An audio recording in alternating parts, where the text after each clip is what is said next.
শুভ সকাল সবাইকে জানিয়ে আজকে ব্লগটা এখান থেকে স্টার্ট করছি তোমাদেরকে সাথে নিয়ে।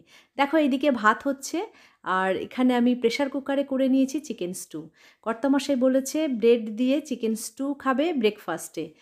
তো আর রাত্রিরে আমি রান্নাটা করেই রেখেছি, আজকে শুধু হবে লাঞ্চের জন্য ভাত। তো এটা হয়ে গেলেই নামিয়ে আমি বেরিয়ে পড়ব। আর আমার সকালে স্নান হয়ে গেছে এবং স্নান করে রেডি হয়ে আমি রান্নাঘরে এসেছি, কারণ আমি বাপের বাড়ি যাচ্ছি আজকে। সেখানে বাপের বাড়িতে আজকে পৌষকালী পুজো আছে, আর সেখানে কি করব কি না করব সেগুলি তোমাদেরকে দেখাবো। তো এটা কমপ্লিট হলে আমি বেরিয়ে পড়ব বাড়ির উদ্দেশ্যে।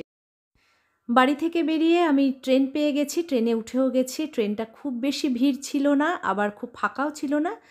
তাও আমি বসার জায়গা পেয়ে গেছি উঠেই খড়দা থেকে। তো এখন চাকদার উদ্দেশ্যে যাচ্ছি। তো মোটামুটি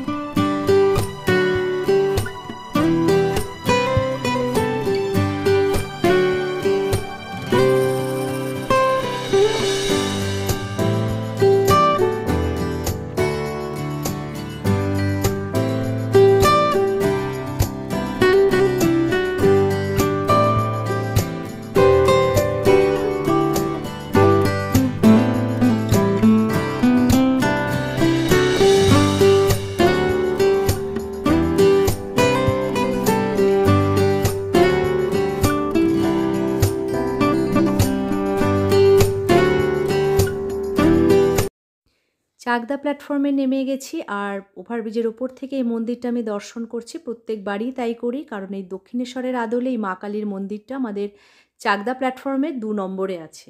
তো তোমাদেরকেও আমি একটু দর্শন দিয়ে নিলাম।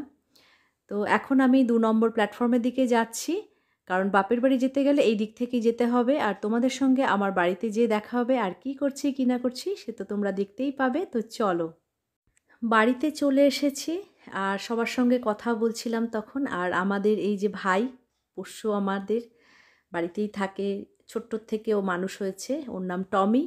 তো আমি যখনই বাপের বাড়িতে যাব, ও যেখানেই থাকুক ও ঠিক চলে আসবে। কি করে বুঝতে পারে যে আমি এসে গেছি বাড়িতে, তো আদর খাওয়ার জন্য এসেছে।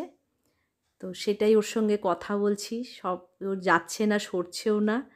অনেক কথা ওর সঙ্গে বললাম, আর ও আমার সঙ্গে বোঝানোর চেষ্টা করলো অনেক কিছু। ওই যে নাহলে বকবে, ওই যে বাবা বকবে কিন্তু, ওই যে দেখেছে। যাও যাও।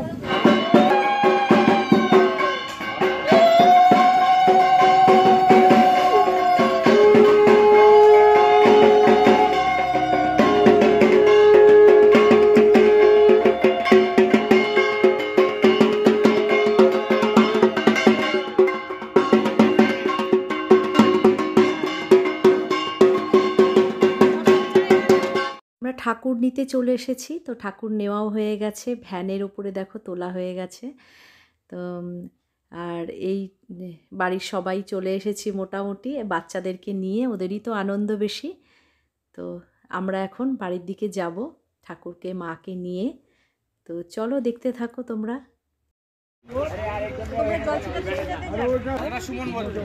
আমাদের না তুলে মামাদের ওটাই ঠাকুরকে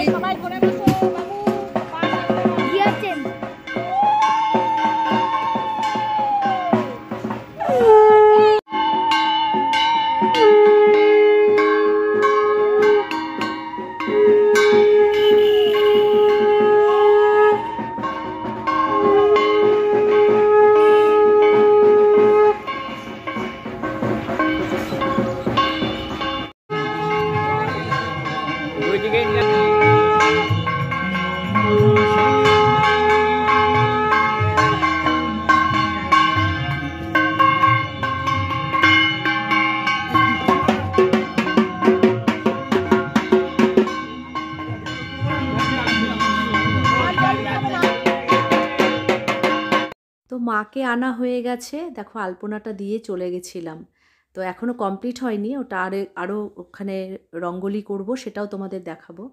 তো মণ্ডপটা এইভাবে সাজানো হয়েছে, তাই তোমাদের একবার দেখিয়ে নিচ্ছি। তো পরে তো আবার দেখাবোই, মা যখন বসবেন ওখানে পুজো হবে, তো সেটার সাজসজ্জা আরও অন্যরকম হয়ে যাবে। এখন দেখো একরকম, ঠিক সাজানোর পরে আরেক রকম হবে। তো মাকে এখন বরণ করা হবে। বোনের ছেলে কৃষাণু ও খুব ভালো ঢাক বাজায়, তবলাও বাজায় খুব ভালো। বেশি বয়স না, পড়াশোনা করছে। তো ঢাক নিয়ে এসেছেন, কিন্তু আমরা ওকে বলেছি যে মাঝে মাঝে যেন কৃষাণুও ঢাকটা বাজিয়ে দেয় পুজোর মধ্যে।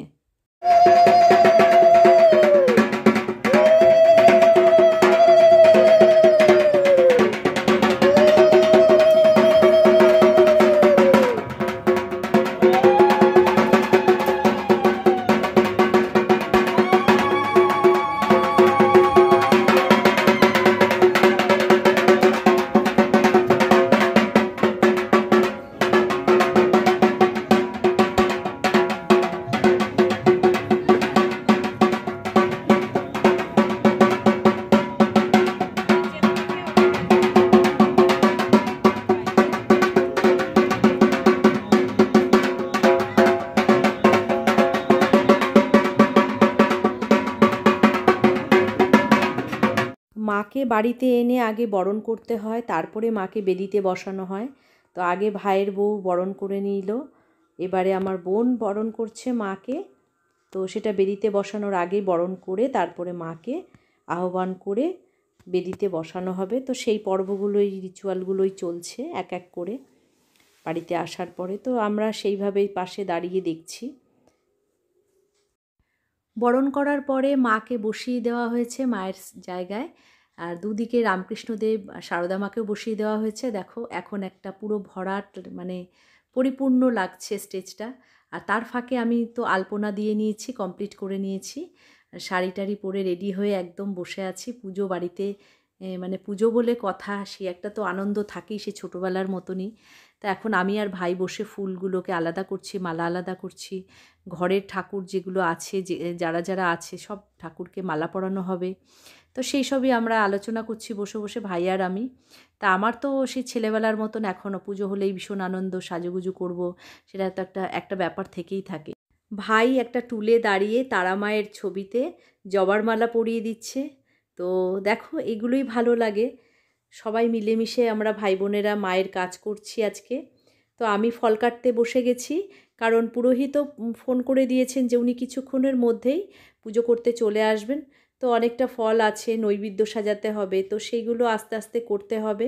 তো আমি বসে গেছি ফলটা কাটতে। তো আমাদের বাড়ির পুজো তো তোমাদেরকে দেখাবোই কিভাবে হচ্ছে, কেমন হচ্ছে। তা তোমরা কমেন্টে জানিও কিন্তু অবশ্যই কেমন লাগলো তোমাদের। তো এই কাজটা কমপ্লিট হলে এরপরে আমাকে সাজাতে হবে নৈবেদ্য, বেশ অনেকগুলো নৈবেদ্যের থালা সাজাতে হবে। তো আর অন্যদিকে ভাইয়ের বউ আর এদিকে আমার বোন মায়ের ভোগের রান্নাটা করছে। এটা আমাদের দোতলা ঠাকুর ঘর, সেখানেই ভোগের রান্না হচ্ছে। তো ওরা ওই কাজটা দায়িত্ব নিয়েছে, তো ওরা এখানে এই কাজগুলো করছে ঠাকুর মশাইয়ের নির্দেশ অনুযায়ী।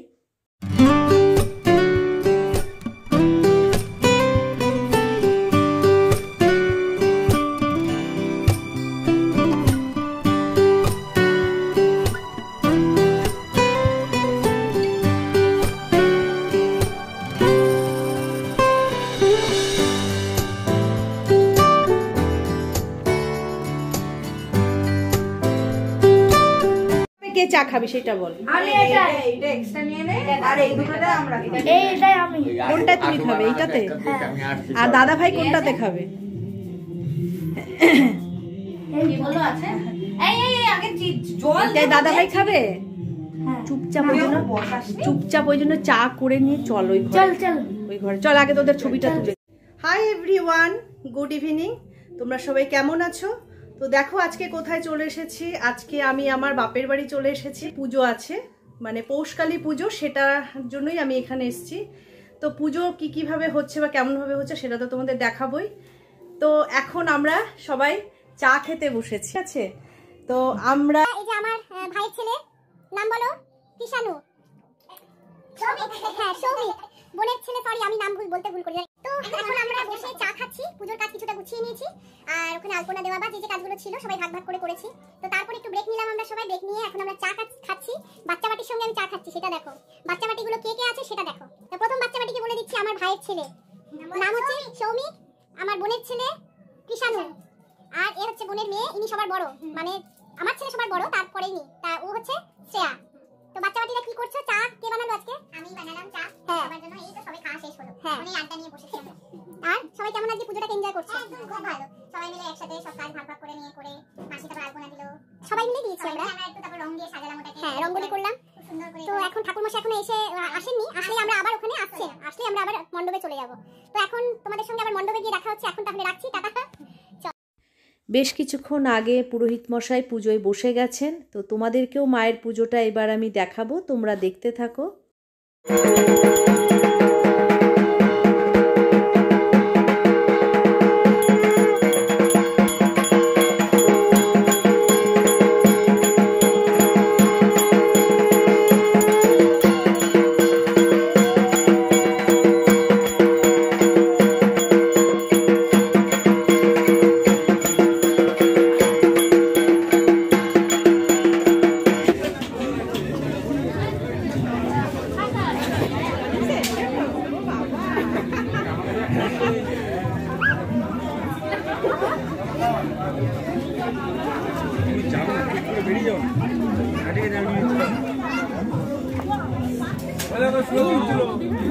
বক্তব্য বলুন, কত খেয়েছেন?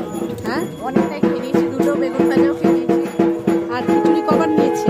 দুবার নিয়েছি, ভরে ভরে অনেক। মনে হচ্ছে পেটটা বেশি ভরে গেছে। তাই না?